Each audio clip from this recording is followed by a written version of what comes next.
Batey, who is just retired from the University of Glasgow, Department of Archaeology, which has been working for a long time. And she's also an honorary reader with us at the Institute for Northern Studies at UHI. We're of course delighted that she is a member of our department and that she has agreed to.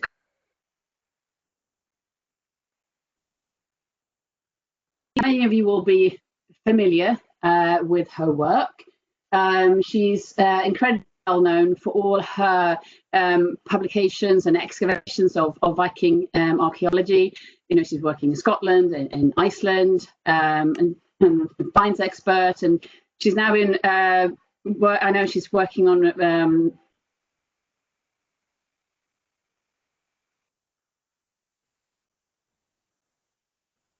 so today she's taking on another really well-known Viking site of Jarlshof in Shetland, and she'll tell you all about it. And I'm delighted that she's taken this on because it's a site that we all know very much in sort of looking at, but finding information about the archaeological remains from the Norse period is really, really difficult. So Colleen is going to tell us all about that.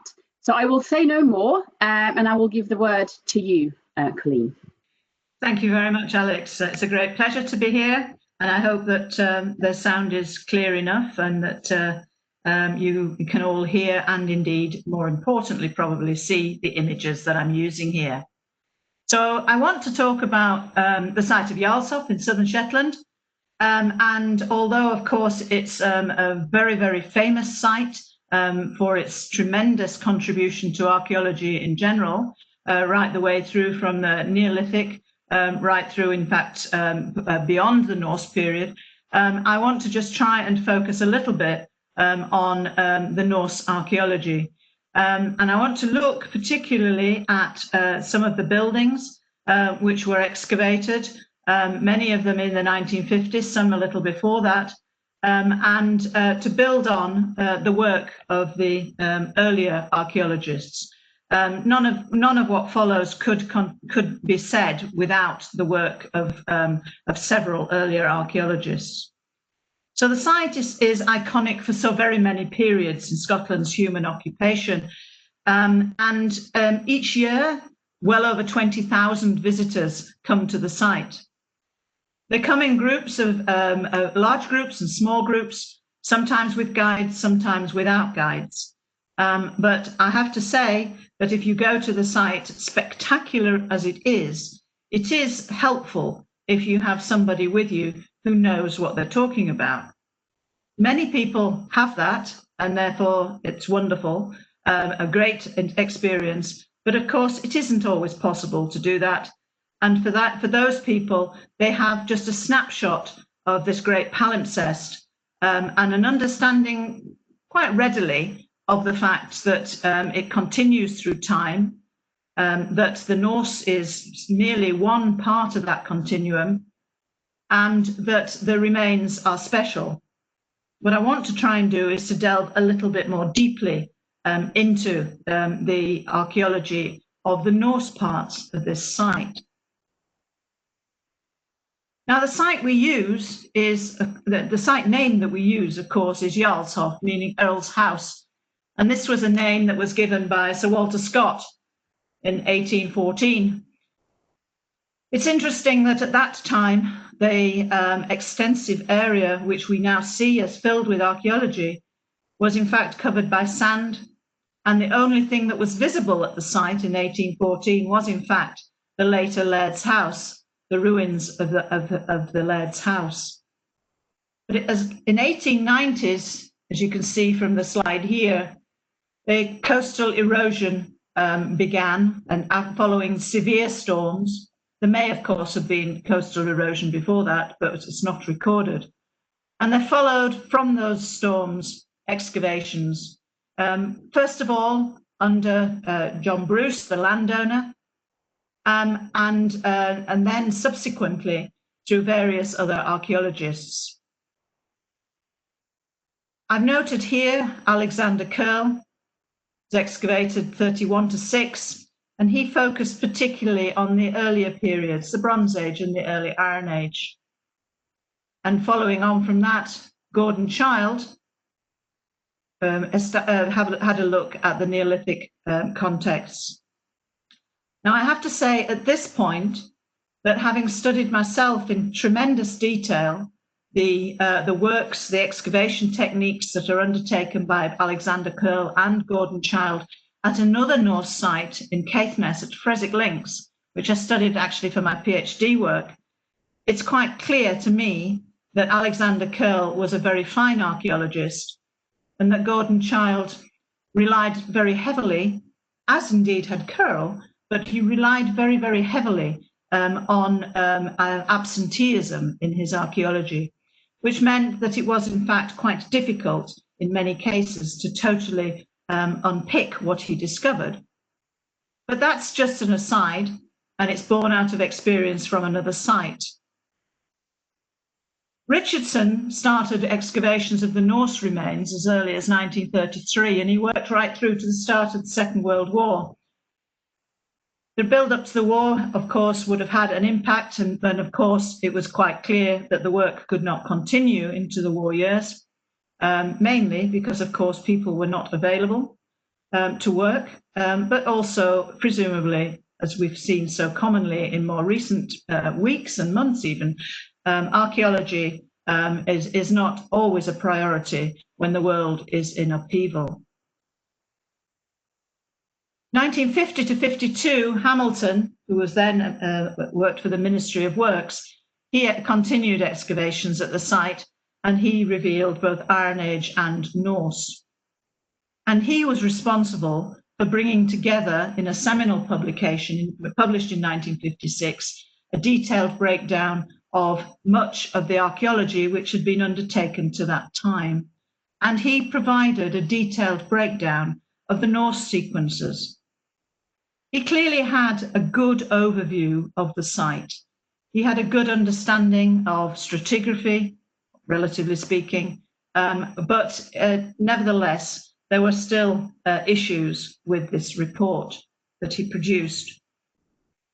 I don't wish to sound critical at all of Hamilton's contribution here, or indeed any of those that had gone before, because Hamilton was very, very significant in bringing this site to the fore. And because of his work and the joint publication that bringing all the work together, the site did indeed gain a national and certainly an international situation and appearance. So many people were aware of the site, even if not necessarily the detail. The more recent phase of work has been undertaken by Julie Bond and Steve Dockrell, looking at the excavations of some of the new trenches which were enabled to be established, and I'll talk a little bit about those as well. And I undertook a structural study at the same time in 2004, trying to disentangle the sequences which had been cemented in stone almost, if you like, by the work of Hamilton. Everybody is, most people would be familiar with the site itself. And as you can see, this is a very common image that's used, that the site is very much a palimpsest. It is a site which has got early material underneath the later material, some of which has been exposed. So, for example, if you look at this image here, the left-hand side, you've got the earlier material just in front of the custodian's hut at the visitor centre. And then as you move around following the coast, you come to the wheelhouses and the brochs, and sitting on top of that, you've got the later buildings as well. But as you walk around the site, and you can see the pathway actually snaking around here, you come to sit above the site, the Norse buildings, if you like, and you look across several different buildings, several rectangular buildings, distinguishable by their form, by their length, by their complexity, but not especially clear in their structural sequence. This is what Hamilton brought to the table. He excavated a number of these buildings. He revealed the walls, which is after all what they were chasing, and he tried very hard to disentangle the very complicated stratigraphy. The interesting thing here is that as you look at the site today, the overall view is quite clear, and that is that there is one building which is marked out in the centre here, the long building, the so-called parent dwelling, which is at right angles to all the rest. And this is a phenomenon which has been noted at other Norse sites, particularly here, I would say the Broch of Bersay in Orkney, where you have one building, the primary building in this case, which is at right angles to the rest. Now, at Bersay, where there's a steep slope on the island, it's been suggested by John Hunter that that orientation was entirely due to the drainage on the island. It's not necessarily such an indication here, although it might have had something to do with prevailing winds, but I can't really comment further on that.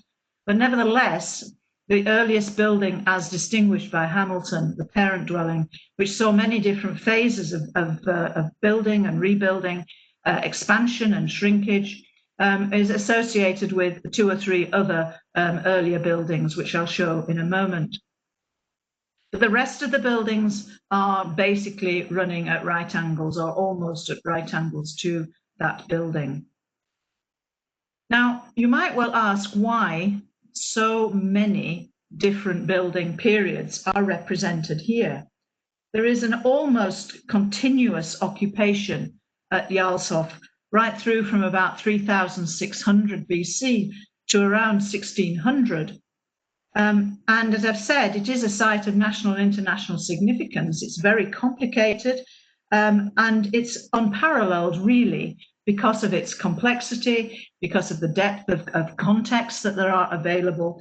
And the only similar kind of extent of buildings that I would perhaps cite at the same time as Jarlshof in the Northern Isles context could perhaps be Broch of Bersay or indeed Dearness. But in all cases, you have to remember that we're only looking at a gradual development. We're not looking at all these buildings that you see here, these long rectangular buildings. We're not looking at these being occupied at the same time. There is a sequence here. Some buildings go out of use, others come into use. The complexity of buildings is not to be found very commonly, even within Scandinavia.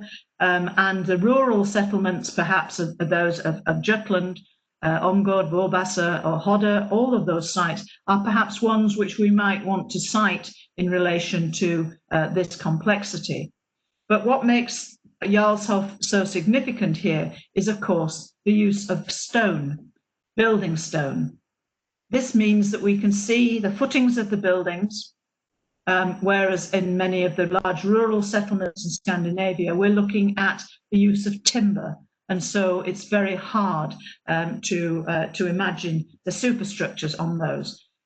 We're blessed in the Northern Isles with this wonderful building stone, but it has its issues in terms of interpretation. Of course, many people know where Jarlshof is. I mean, I put this image on simply to point out the proximity to Old Skatnes, which of course really is a key to understanding the sequences at Jarlshof. And we are now in a very good position to be able to compare the two.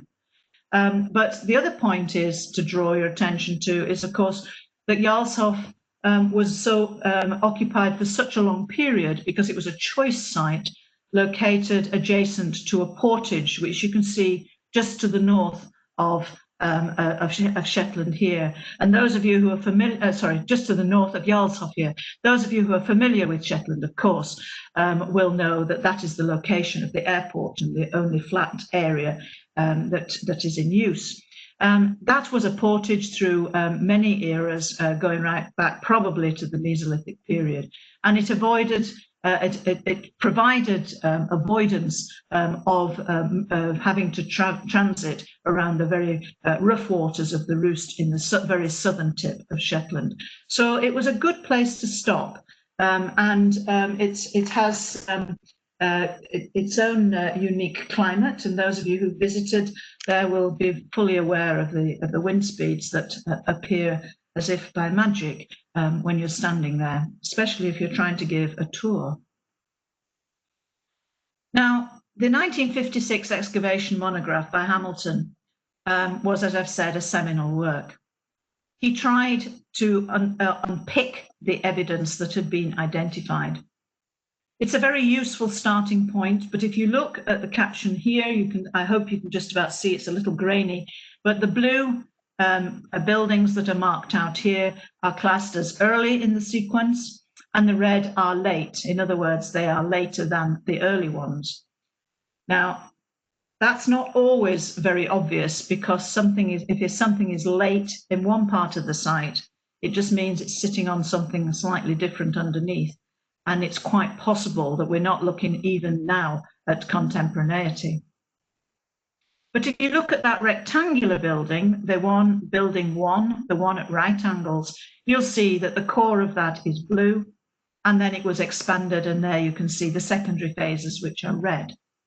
And you follow that throughout the other, the simplified plan that you can see here. While we've got this image on, I just want to show you building 6 on the plan and its location there, because this is the building which I started to do a reassessment of, looking at the sequence there. It isn't sufficient to simply point out that it's a late building. It has many different phases of building and rebuilding within that. And that's been part of the focus so far of the work from the 2004 project.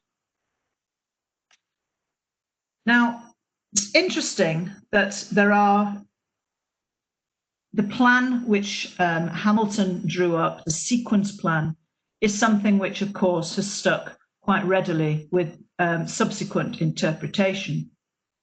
You don't need necessarily to be able to read the detail here. I appreciate it might be a little bit small on the screen, but simply so that you can see, if you look at the images starting at 850, so apparently to 900, you can see we're looking at a single farmstead, that's your parent dwelling and so on.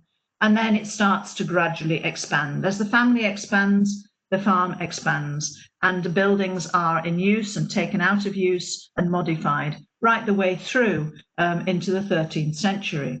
So from spanning, as we would think in a Scottish chronology, right through from the Viking into the late Norse era. Now, this has been cemented in our understanding of an interpretation of Jarlshof. And this was from the 2011 guidebook, and it is implicit in its approach here to the evidence which Hamilton presented. Now, in due course, I hope that it's going to be possible to reassess the whole of the site, but I think that might be a little bit too much to hope. But it is nevertheless possible to do parts of this, and we take that really as a starting point. Now, again, using Hamilton's commentary, we can start to see how our imagery of Jarlshof has become quite firm in our imaginations. The late Alan Sorrell produced a whole series of very, very distinctive archaeological reconstruction drawings. And here you can see Jarlshof. It is, of course, always a cloudy day, almost raining in every single image that he draws, very, very heavy on the dark and glowering aspect, but an interesting way to present something, if not necessarily directly indicating contemporary buildings, even though you would see the illustration here and think that, oh, that's quite a big farm. There's a lot happening there. There's more than one family there. There's a lot of animals there. And there would have been cultivated land nearby. But the actual concept of the landscape as such is something which was not a very strong consideration for these earlier interpretations. Of course, now we have different methodologies that we can use, different tools in our armory that we can develop and get a fuller picture. But this is what we're building on, and this is why we have to consider it. Now, I mentioned that the stratigraphy was really tremendously complicated. I mean, I'll look at that in a bit more detail in a moment. Not to burden you with the detail of it, but simply to point out that sometimes it's very, very hard working with deep archaeological stratigraphy. Whether you're writing about it and excavating in our current decades, or whether you were doing it in the 1950s or indeed in the 1940s and 30s, the problem was tremendously complicated. And that has a lot to do with the methodologies and approaches, which I'll look at in a second. But Hamilton did try to work out a chronology. He tried very hard to work out what might be contemporary at any one stage. And this is the plan that he produced. Of course, today we're used to looking at Harris matrices, and we're used to thinking in lots of different ways about how layers are laid down and how they might have been modified, and where more particularly the building phases sit within those layers, and especially the occupation layers and the discard layers. So all of that is very significant, but it is way beyond just simply thinking about the building itself. We're thinking about how it was used, what it was used for, and how we can actually assign a date in this sequence to it. This was not something which was particularly burdensome to earlier excavators. Didn't worry too much about it. So we go back to the site. This is the site of the parent dwelling, the so-called building 1 that I mentioned. It's a beautiful, beautiful building, and on a great day, as clearly this photograph was taken, there is nowhere finer than the site at Jarlshof. It is quite spectacular. It's amongst the best in the world, and I'm exceptionally fortunate to have had a chance to visit many of them from the Viking era around the world. But here you can see we have the very long, pronounced rectangular form. You can see the secondary cross walls, and you can see the offset sections of walling, which indicate quite clearly that this was built in lots of different stages. The way this building is laid out, it's quite possible, I think, to understand that. But even so, it's something that we need to just keep reminding ourselves about, that just because you have four walls forming a rectangle, it doesn't mean that the floor level you're looking at actually is directly contemporary with those walls. And this is something which we'll come back to, because it has a big implication for how we use the data and our understanding of the dating of the objects, which I have to say, we use the dating of the objects from Jarlshof in many of our other studies throughout, in fact, the North Atlantic region. So here we have an excavation shot. Now, many of these photos that I'm going to show here are in the Shetland archives, and so obviously I'm very grateful to be able to make use of them here. These are from Hamilton's excavations, and we've got in the area just in front of the wooden step ladder there. This is the area of the parent dwelling, this initialed dwelling. I want more particularly to look in the more immediate foreground to the left, because here you can see a very considerable overcutting of the archaeology. What you can see also definitely here is evidence of the prehistoric activity, which we have always said quite merrily continues underneath the Norse, but which in fact is quite obviously not visible, and much of it was not excavated.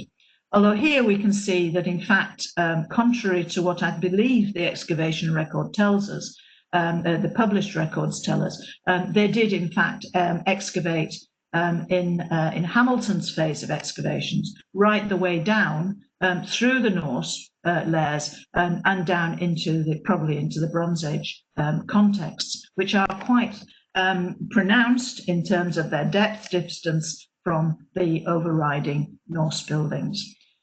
So you can see, you get an insight there straight away, but you also can see the complexity in the heart of this image, the complexity of the walling, one phase next to another, an infill, and so on. I'm not going to go into the detail, but it's worryingly complex, shall we say. I particularly like the wheelbarrow run in the near foreground. And that's exactly what we would hope not to see running through a trench, of course, today. Okay, so this is one of the plans from Hamilton's volume, 1956 volume.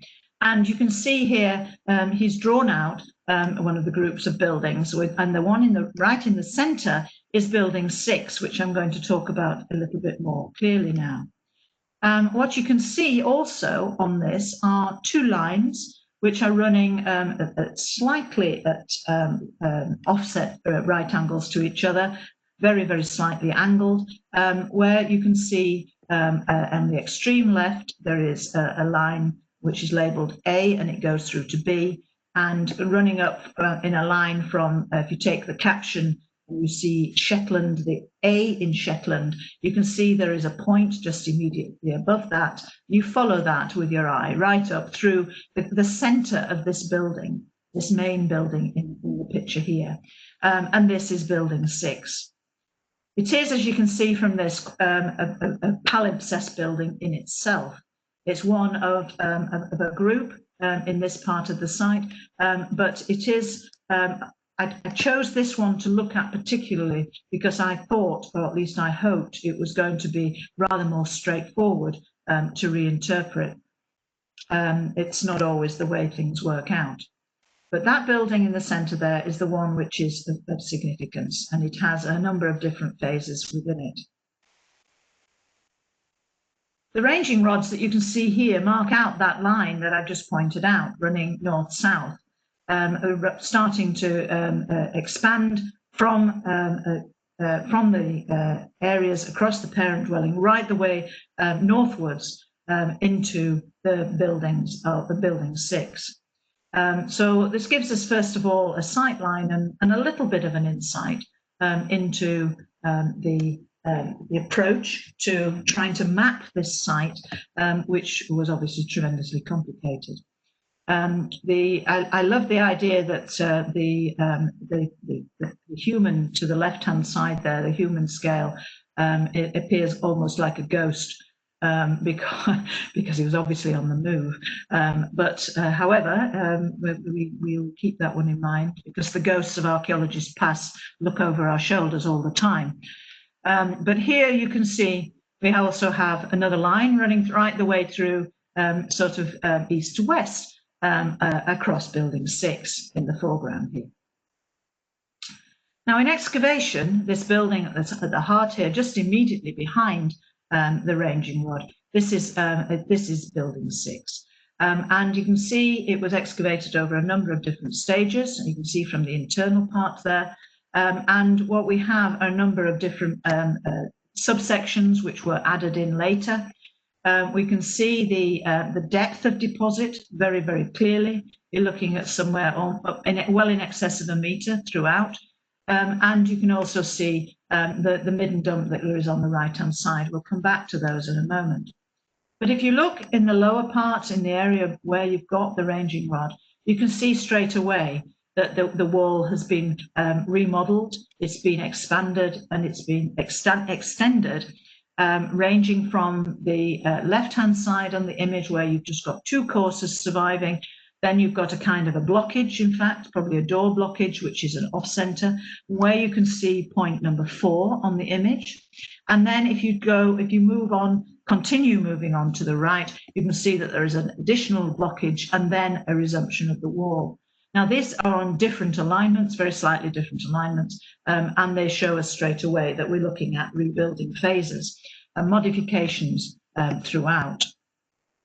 The thickness of the wall is also quite key because on the left-hand part of the wall, it's not very wide at all, probably not much more than 90 centimeters, 80 to 90 centimeters. But on the right-hand side, it has been thickened on the inner side. At this point, it's not fully excavated.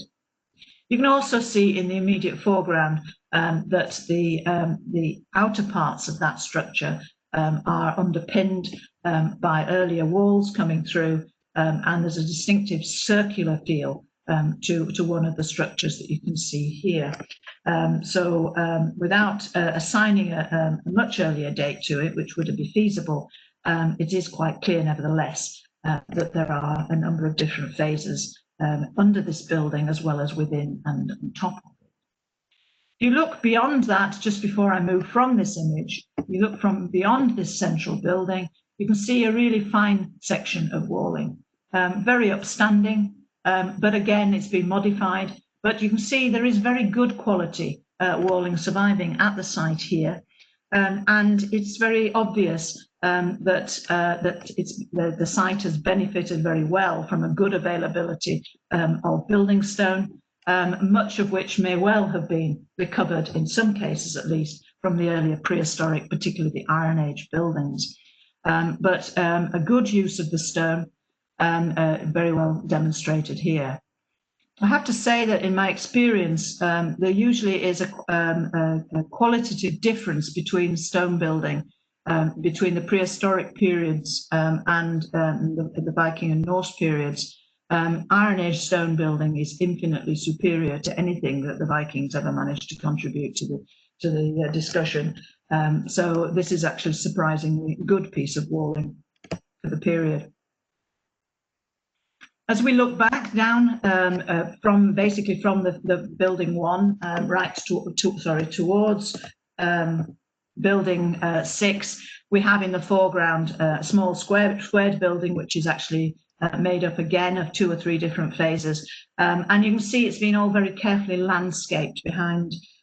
Here we've got the first indications that that people were starting to think about laying the site out for visitors, perhaps not interpreting it, but certainly laying it out, neatening it so that people could wander around freely, potentially, which of course you can't really do today. But anyway, it does again indicate the amount of overburden that has been removed. If you remember, I said at the beginning that the whole of the site was not visible when the site was named by Scott. Now, I wanted to put this one in just to remind us of the exigencies that archaeologists at this period were working with.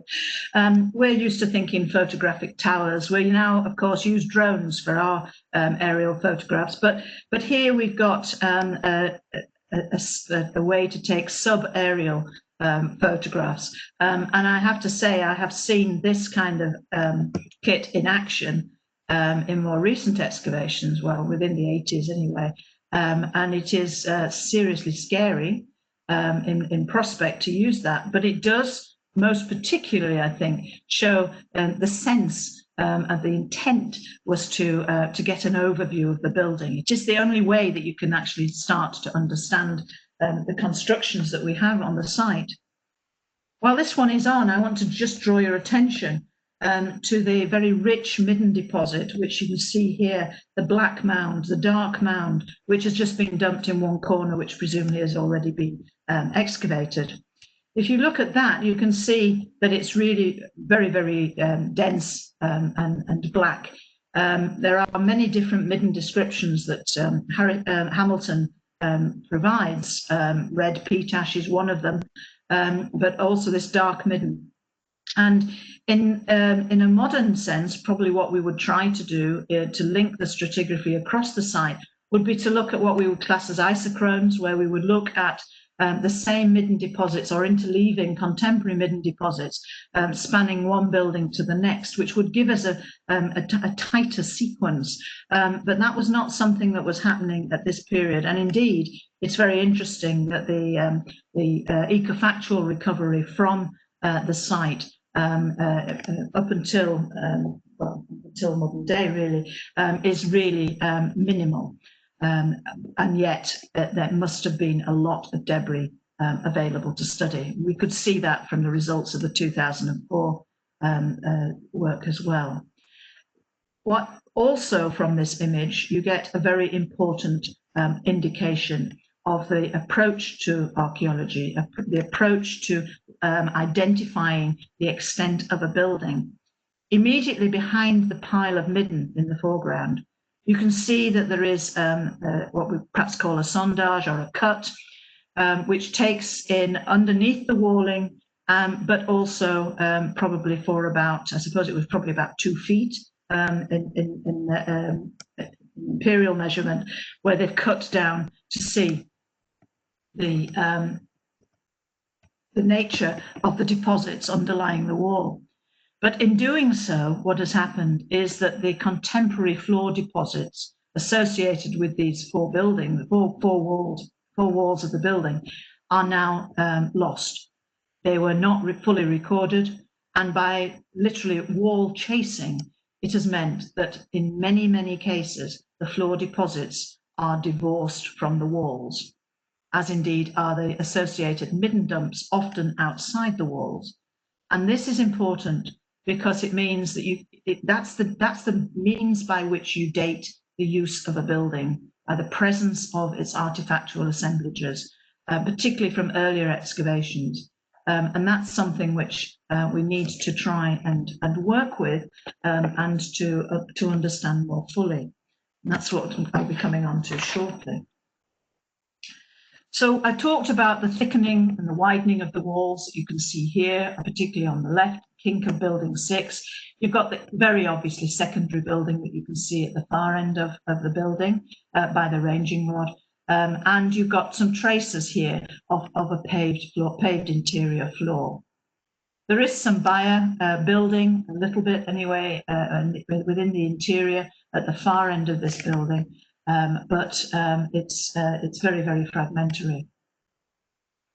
Now, I mentioned about the idea of following walls, and that's something which has caused a lot of problems. But if you look here, you do see that there was definitely an attempt to take sections and to take a slice through some of these complicated ruin groups that we have here. The recording of this was actually slightly different than we would do today.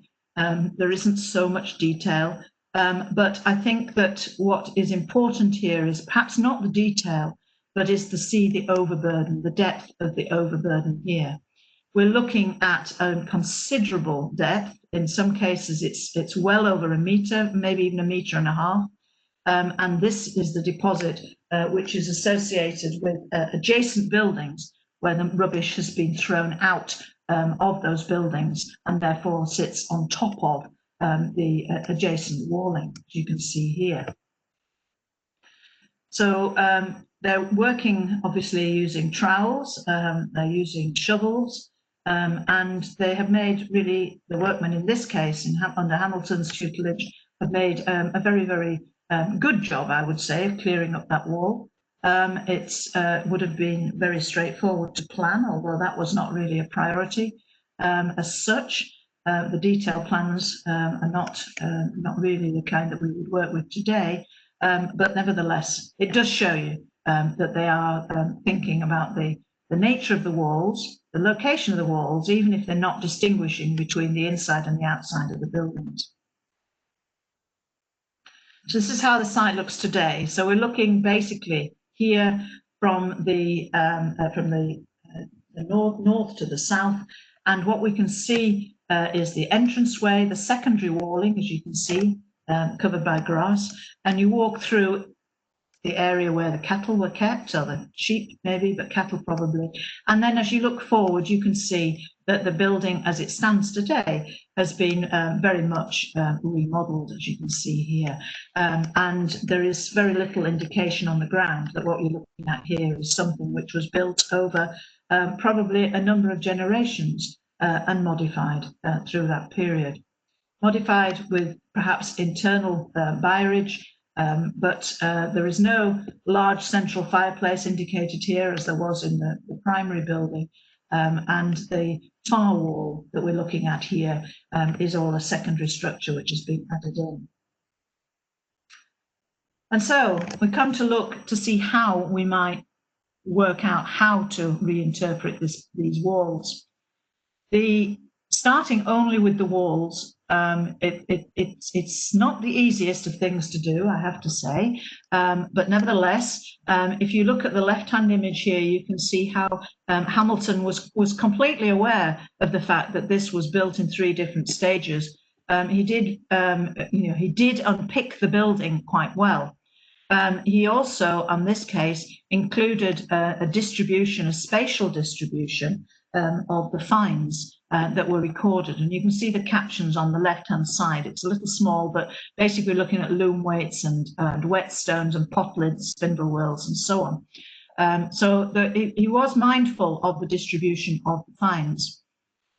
The one thing I will say here, though, is that it is almost impossible, having got a spatial analysis of these finds, first of all, to tie them up with the finds themselves, the individual finds, but secondly, to tie them up with the individual buildings that are represented here.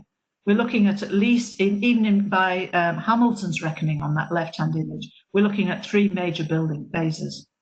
And there would be therefore 3 probable floor levels. And it's impossible to tell which of those are represented in the portrayal here of the finds distribution. I suspect that it's not as refined as one would assume. And the reason that this is important is because it is exceptionally common and has been exceptionally common throughout Viking studies, particularly Viking artifact studies, through the generations, to cite the parallels with Jarlshof, which are dated by Hamilton's phasing, and then to assign that date or something very similar to it to another site.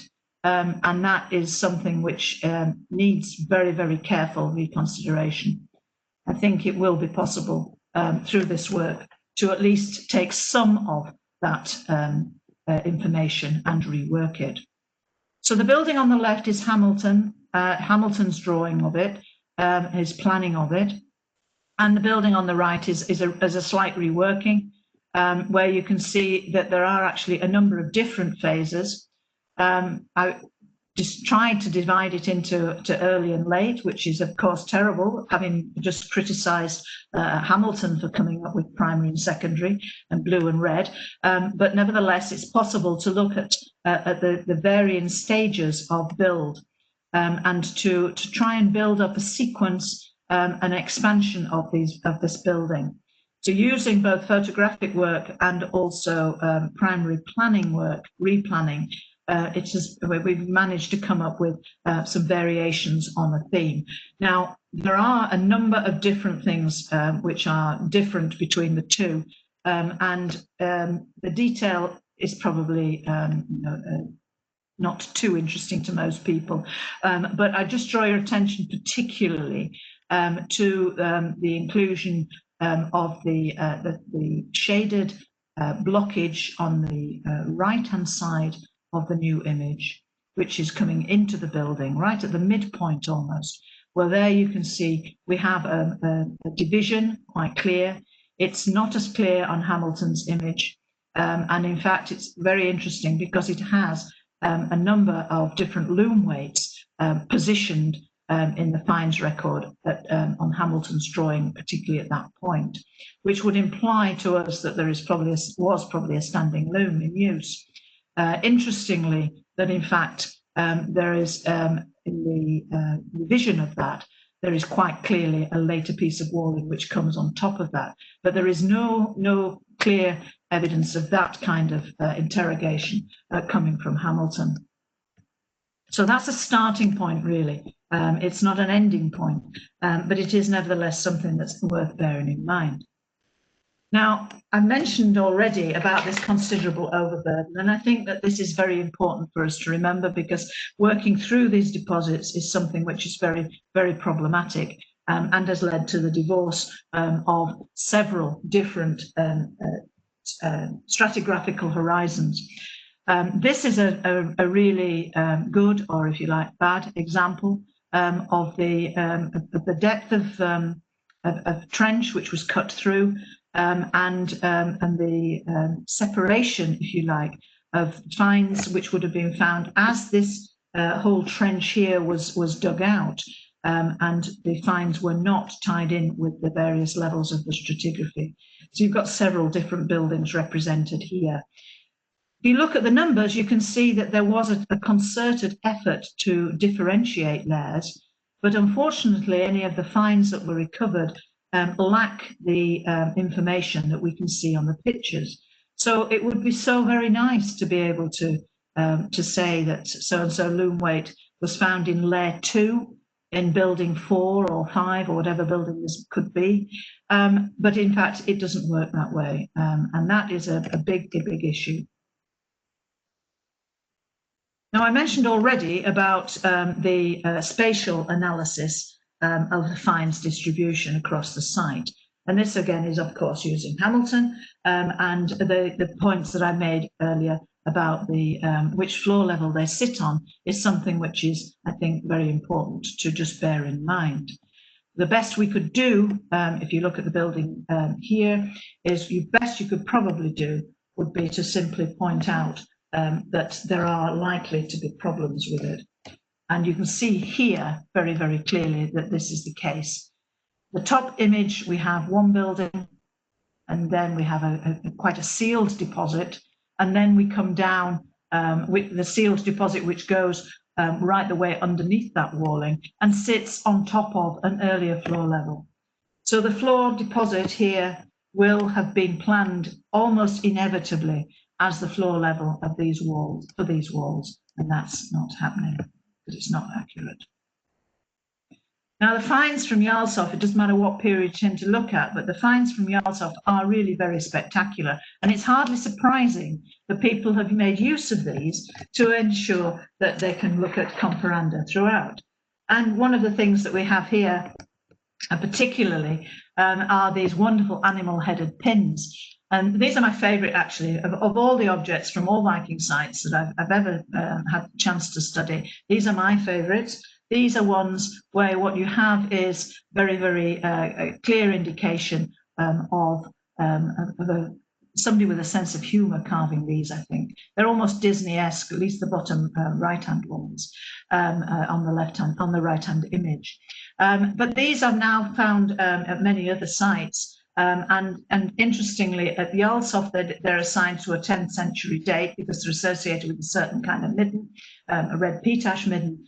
Interestingly, that there is a similar date for the examples that have been found in York. And this same date range has been assigned in Iceland to several which were found there. But that just gives an example of how you have to be careful when you're comparing object types, because it's possible that the Iceland examples, it's a bit of a circular dating situation there. They're 10th century at Jarlshof, therefore they're 10th century in Iceland. It's not a guarantee, but it is nevertheless worth considering that we can certainly use some of this information. Now, moving on to some of the other pieces of information which are from the old excavations, but which were very understudied. There's a very good range of steatite, obviously recovered particularly from the immediate locality, from the Cunningsborough quarries, and you can see examples of unfinished or vessels which are ready to be finished or recast, reworked on the top left-hand side. Interestingly, that we do know for certain from the 2004 study that many of the finds that were collected were very selectively collected. And we do know that there are certainly 2 pits which contain worked stone tools and fragments of steatite worked to varying degrees, which were not removed from the site, but which were placed in 2 very substantial pits just immediately behind the visitor centre here. So we know that that's the case, and that, of course, will be something which would enable us to study these in much more detail. But we do not have the evidence on site of the actual finishing off, other than in the complete objects that you can see here. In a modern excavation situation, we would, of course, be looking for the scraps, the debris of working on site on the floor level, which in fact is what was found in the work at Underhool by Julie Bond and Steve Dockrell. So we have a missing element to the assemblage there, but we can work further with it, and I will come on to that momentarily. If you look at this image, the aerial shot here, you can see that we have now 3 new trenches which have been inserted. These are trenches which are at the top part of the site. There's 2 larger ones, and then if you follow along immediately to the left-hand side, you can see there is just a very, very small trench there, a small square trench. These are named 1, 2, and 3, hardly surprising, with the 3 being the very smallest one. The aim of this work, which was funded by the British Academy of Historic Scotland, was to examine a sequence through the site which had not been damaged or previously excavated. So in other words, pristine archaeology as far as it was possible to work with. Bearing in mind that a lot of the overburden has been removed from this site, obviously the recovery of the earliest evidence right through to the Norse period is probably the best we could hope for, because anything later than that at these parts of the site has actually gone. But these had not been excavated before, and we're looking through these for the sequence to be able to date this. Close up a picture on the bottom right-hand side, and the drawing on the top that you can see there shows the location of these trenches. Now, the work was carried out, and they were found to be undisturbed and stratified middens, and making full use of the whole barrage of modern techniques. We were able, Julie Bond and Steve Dockrell particularly, were able, using their skills, their tremendous skills actually, and their great experience, particularly from Old Scotness, were able to work through this very fine and nuanced, undisturbed stratigraphy. We're looking here at Midden Deposits, as you can see. And I mentioned already that it's possible with care and over a larger area, not particularly an area of these small sizes, but it is possible to tie up one midden layer with another and to get some kind of isochronic situation where you can compare chronology from one part of the site to another. We use that with good effect at Prehistoric Links in Caithness, and it is being used at Old Scotness, of course, as well, and many other modern excavations from in the northern regions. But here you can see in the prehistoric horizons that we've started. That there's very, very clear evidence here of ploughing. This has been where you have an ard which has been dragged through a sandy soil and middens and displaced material, but leaving a scarring that you can see quite clearly. Now, while these have been dated to the prehistoric period, probably Neolithic, the use of ploughing in sand and midden sites has been identified very extensively on the Scottish mainland, and also we had very clear evidence again at Prehistoric Links where we had good evidence for the use of ploughing in the Norse period. There we anticipate it was actually a mouldboard plough, which is very, very early in date for that use, so probably in the 12th century. But here, this has been defined as being prehistoric in its origin and its function, and the working of the landscape quite extensively. And I have to say, evidence which was very, very scantily recorded in previous excavation regimes at the site.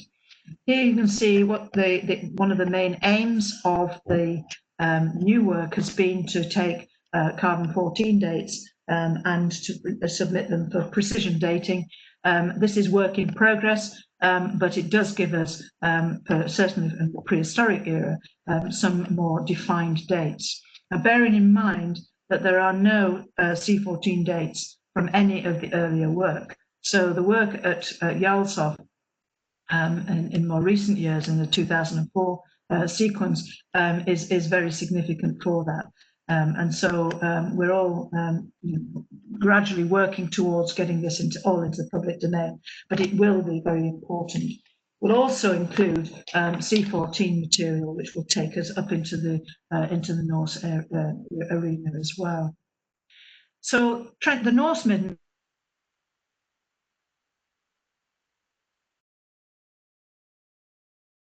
on what we could work in, but here this was targeted as a place where we were pretty sure there was an intersection of two different Norse middens, and you can see very clearly that you've got the red ash on the lower part and the burnt stones on the upper. So these very, very distinctive middens, which are deposited outside one of the buildings in that part of the site. Now, interestingly, this trench produced a huge amount of animal bone, huge, for a comparison of the volume excavated, and this will enable a comparison to be made between the material here from Jarlshof and, of course, with Old Scotness, the later layers too. The animal bone report in Hamilton is probably only about 2 or 3 pages long, and there is no real interrogation of a very limited sample, which was clearly retained. So I think that this is important. It allows us to move on, to start to think a little bit about what the economy was, the use and general disposition of the working of the land around those buildings. Using modern techniques, obviously we've got the detailed study of the soils, which allows us to think about the landscape management. And here we've got Val Turner, Shetland archaeologist, who's involved in that side of the work.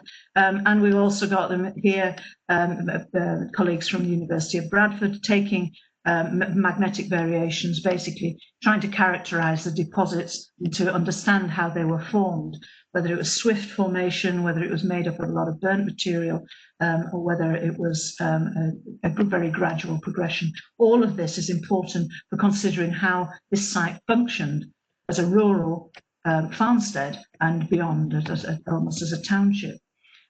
These are all elements which were not formally considered. So here we've got an image on the left-hand side which shows you the stratigraphy very clearly. You've got the sand blow covering the prehistoric, the Bronze Age at the bottom, and into the Neolithic on the left-hand image, with sand blows as well, very clearly. And on the right-hand side, the very deep, I would say, the very, very deep stratigraphy, which gives us an insight into what we don't know, really, through the work of Hamilton. So we've got here a complete transect right the way through from probably the pre-Neolithic ground surface, going right the way up through into the Norse period. Now, as we search for some answers, of course, we have a few more finds that were recovered from there. I have to say, not many, and actually not terribly diagnostic.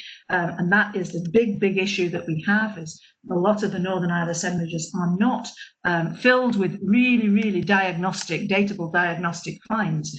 We might be lucky, well, we are lucky when we can say that these are categorically Norse rather than Iron Age, but it is possible to do that in many cases, although not all. So what we're looking here for are more specific dating horizons, looking for flaws and structures in association, which really is very crucial, and which is basically a red flag warning for using the earlier work at Jarlshof. It enables us to provide a much more reliable understanding of how the site functioned in general. We can use certain kinds of artifacts, such as the steatite, such as the combs, and also pieces with distinctive artistic motifs, such as ringarika or yearling styles, all of which have been studied much more rigorously in recent decades. We can use those for helping to date, and it becomes a kind of symbiotic relationship in trying to understand the stratigraphy and the objects, and trying to come up with something that's stronger than a best guess date for an object or a structure. So we need to look at this much more carefully and try to pull out the more chronologically sensitive pieces. So considering that Jarlshof is actually a type site, which we all very, very freely talk about as being a type site, and one which will provide us with answers of dating, and answers about the development of settlement structure, answers about the development of house forms, and changes of internal structure, it's quite clear that we need to do an awful lot more work before we can use it without questioning the data sources. So now we really have to think about source criticism. And that's what makes this so exciting. So we move on slowly, but it will, I'm sure, bear fruit. So thank you very much for listening, and I'm happy to try and deal with some questions if you have them. Thank you. So thank you, Colleen, fantastic. I think I will switch my video off just because my internet is so poor today. So I'll just do that to make sure. So no, thank you. I mean, that's just amazing to hear of the complexity of the stratigraphy, and I think also the wealth of information that you're managing to get out of an excavation that was, you know, carried out such a long time ago, and really you have very limited information about it anyway. So that's just really, really interesting. And just to tell people that if you do have questions, you are muted, all of you, so we can't hear you speak, but you can put your questions in the Q&A. So if you go down to the very bottom of the screen, in the right-hand corner, there's a little bubble, and you see participants, and you should see chat.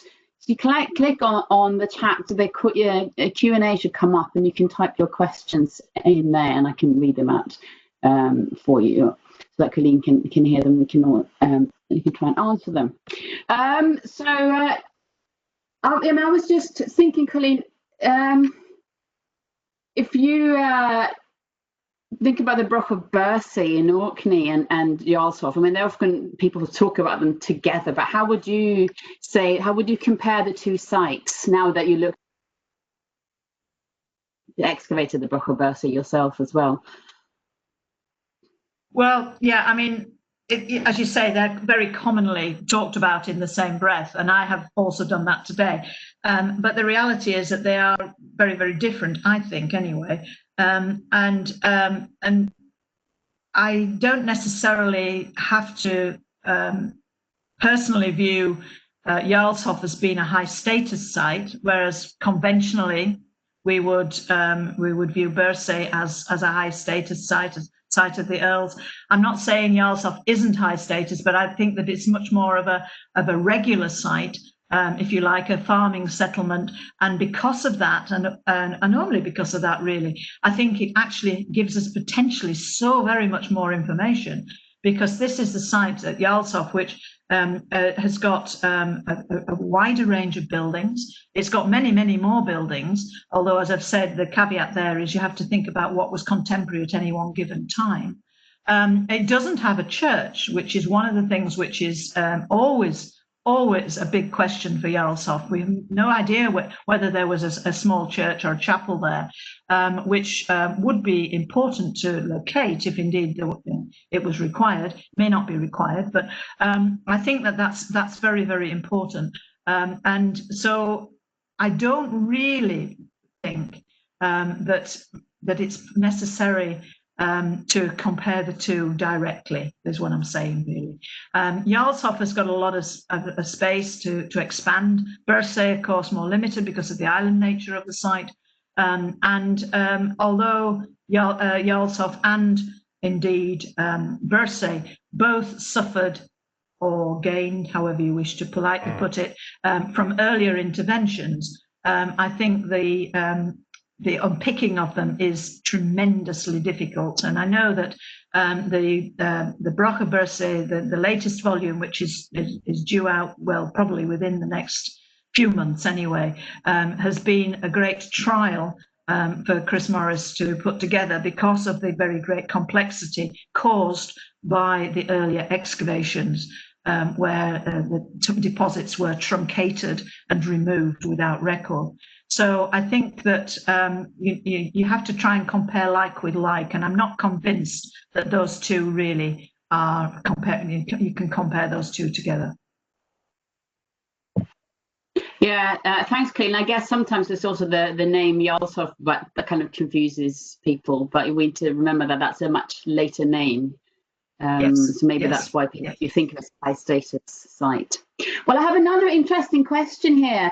It says, a lot of work has been done on the Brook of Dearness. Its situation high above the sea differs from Burst and Jarlshof, but are there any parallels between Dearness and Jarlshof? The only reason I mentioned Dearness in this context was because it has a complexity of structures. There are many buildings there which have been identified. They don't have the depth of stratigraphy. They don't have the depth of complexity, to my understanding. And I certainly know that from the earlier excavations which focused obviously on the different phases of the chapel there, and the newer excavations by James Barrett on the buildings themselves, not the chapel, the buildings outside the chapel. I think that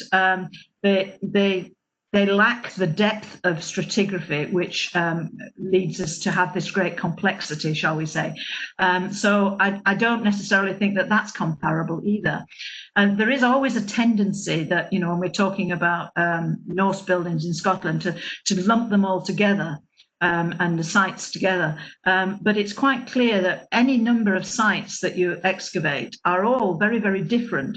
And one of the things that we can differentiate exceptionally clearly, particularly in Orkney, and I haven't done this for Shetland, but in Orkney, is that, you know, some sites have got very specific functions in terms of their economy. Some are consumption sites, some are production sites, some are high status, some are not. That where we have lots of different sites from the Norse period, we can start to think about that. Whereas that work, I think, has yet to be done in Shetland. We're starting to, Julie Bond has done a lot of work on this with Steve Docker on the Bradford team, and her colleagues, all her colleagues who worked on those fantastic projects with them. They are starting to be able to address these issues. So we're coming from a slightly different place now, a slightly different mindset, where we're more concerned, or as concerned, with the economic aspect as we are with the structural aspects. But I'm an artifact person, so I would still view the artifacts as being a very important link in all that chain in terms of status and functionality and external contacts and so on. So every site that's looked at brings something different to the table. And Jarlshof's particular thing is, in fact, I think the scale of it, not necessarily at any one given period, but overall, and the reuse of the site in the Norse and Late Norse periods, the constant reuse, the reshaping of the farmstead. That's unique, I would say, in any of the sites that we've looked at throughout Scotland in the Norse period.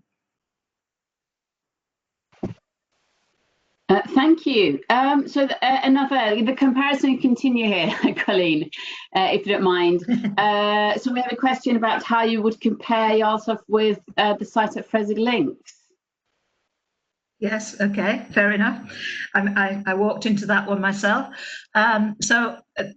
Right, the site at Fresig is quite a complicated site. It's a very extensive site.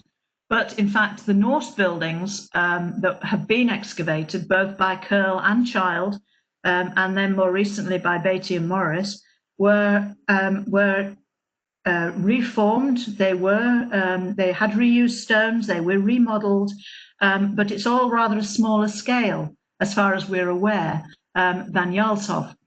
The thing that Fresig is that it has these massive, massive, massive sheets of midden, fish-rich middens, which span basically the late Norse era rather than earlier, and also in the Pictish period we have that, but not the Viking era.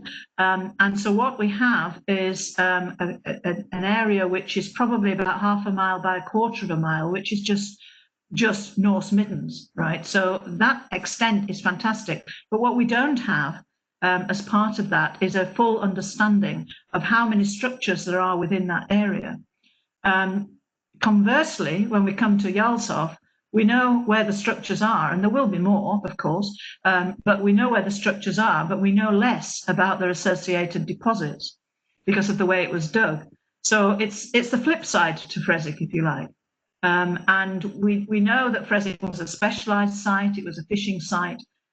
There's very little evidence that I could put my finger on to say for Jarlshof what specialism it had, because I don't know whether the steatite working there is sufficient to make it a specialist site.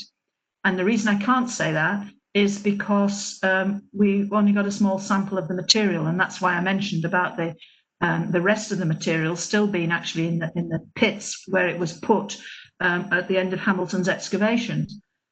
So I don't think we can yet judge Jarlshof as a specialist site for steatite. It may have been an agricultural supplier to the area, and that is, of course, a major potential for that site. Thank you. There's a sort of general question that relates to what you just said here. Are the restudies of Jarlshof Late Norse finds in progress in addition to Foster's steatite work? Sorry, I didn't quite catch the beginning of that. Sorry, it might be my link here. Are there restudies of Jarlshof Late Norse finds in progress in addition to Foster's steatite work? Right. Yes, there are. Certainly, the antler combs have been studied and continue to be studied, particularly looking at the materials that are used. And Steve Ashby at York is undertaking that work, because he's done a lot of work with the antler comb assemblages throughout the UK, actually, but particularly in Scotland. And I know that the Jarlshof material plays a part in that. There have been detailed studies of specific metalwork types, particularly there's a couple of articles in PSAS. One comes to mind particularly is the one on the trying to remember the detail of it. It's a trefoil brooch, which was published by Caroline Patterson in PSAS. That's just one example, but others of the finds, there is plenty of scope for much more detailed study. And you can do typology of spindle whorls if you really wanted to do that. Anybody could, or fishing weights and things like that. There is a lot of material to work with. The caveat that has to be is that it's probably more helpful to work with material which is, first of all, able to be contextualized, but secondly is able to be studied in terms of chronological sensitivity. Some of the line weights and some of the loom weights are readily assigned to Norse. To a Norse horizons, or at least Norse cultural context, but whereas other things are much more doubtful, they're the kind of thing that you would find throughout many periods. So that's something that's important to remember. There's a lot of stonework from stone artifacts from Jarlshof. In line with virtually all Northern Isles sites, there's very little in the way of metalwork. Which is a shame because we're missing a whole load there. But I would say that's probably an overview. I'm not saying it's comprehensive, but that's probably the current situation, I would say. Thanks. I think we've got time for one or two more questions, if that's okay, Colleen. We've got lots of interesting questions coming up here. So one is about thinking about the absence of a church at Jarlshof. Has there been any modern scanning of the land around the modern farm and the hotel adjacent to the site?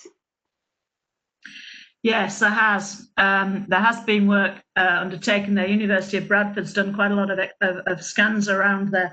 And it's my understanding that there is nothing that's been identified as a possible church or chapel.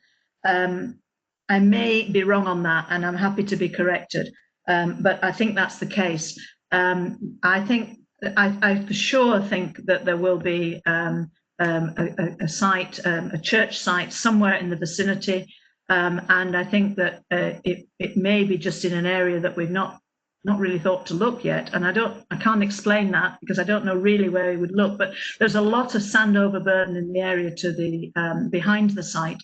But where scanning and geophys work has been undertaken, there's nothing that has to my knowledge, been interpreted as a possible church. I do think there will be one in that part of Shetland. I'm sure there is, and I'm really looking forward to hearing more about the work that is being done out of Shetland Museum on that with Jenny Murray. This is important. It's very, very important to give that context.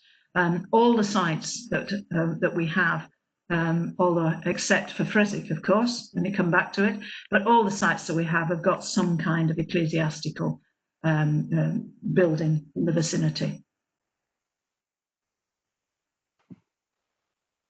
Thank you. Well, there's so much interesting material that comes up here today. So, I have to take us a tour around all these sites, Colleen. I think we have maybe one last question here, and it relates to building techniques. So, were Iron Age building techniques? Yeah, were Iron Age building techniques superior to Norse? If yes, in what ways? Thank you. That's a very good question. Right. The distinction tends to be that in the Iron Age buildings, so that say the Broch wheelhouses, you tend to use flat-bedded stones. In the Viking period as opposed to the Late Norse, in the Viking period, there's an awful lot of large beach pebbles used, which don't make a very effective wall. I mean, it's more of a jumble really than anything else. But each of them would have made use of probably turf or something in between to level them up. But the walls that are the very best preserved are the prehistoric ones, and anybody who goes to Jarlshof will have seen that, the wonderful, wonderful walls at that coastal cliff edge. Absolutely fantastic. An amazing place to visit, and to stand amongst archaeology is just superb experience. But the Viking building, it tends to be defined by the use of, as I say, rounded pebbles and a mix and match kind of scenario. It's not even as competent as in the Pictish period, where you've got the use of orthostats and then infilling flat walling, slab walling. In the Late Norse period, however, you get something different, and that's when you start to get these flattened stones, these flagstones in use, and the corners are much more squared, generally speaking, of the Late Norse buildings, whereas the earlier ones, because of the use of the building stone and the technique they're using, they tended to be rather more rounded. Not unlike the Pictish buildings, actually, but not of the same precise form, I stress. But they have a rounded, hipped gable, probably. And then in the Late Norse period, it's more of a squared-off gable. And that is the obvious distinction, I would say. Having said that, it's not absolutely categorical division, but it is quite simply the case that as you look at the two or three different stages of walling, infinitely superior is the walling that remains in the Northern Isles from the Iron Age, infinitely. Thank you. That is really interesting. That could be a whole other lecture, couldn't it? You need a stonemason to talk about that. I think that would be a really interesting one to listen to. No, that's true. We can think about that one. Well, a final question maybe here that's popped up. If are there any plans to sort of excavate or re-excavate Hamilton's pits at all? Well, yes, I would really, really love to do that. I'm not doing very much excavation these days, but I would love to supervise that. And I think it would be a relatively easy fix to do because we know where the pits are. There are, interestingly, 3 pits. There's one which has got, in inverted commas, crude stone tools, which could be anything. There's one which has got steatite, and the third has got L-sand waste in it. So we're going to have to be quite careful as to the selection process there. But that's not a very uplifting note to finish on, is it?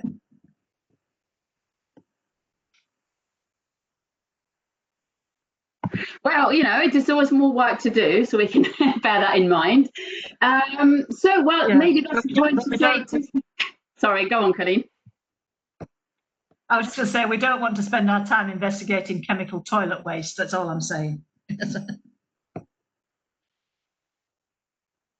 Fair enough.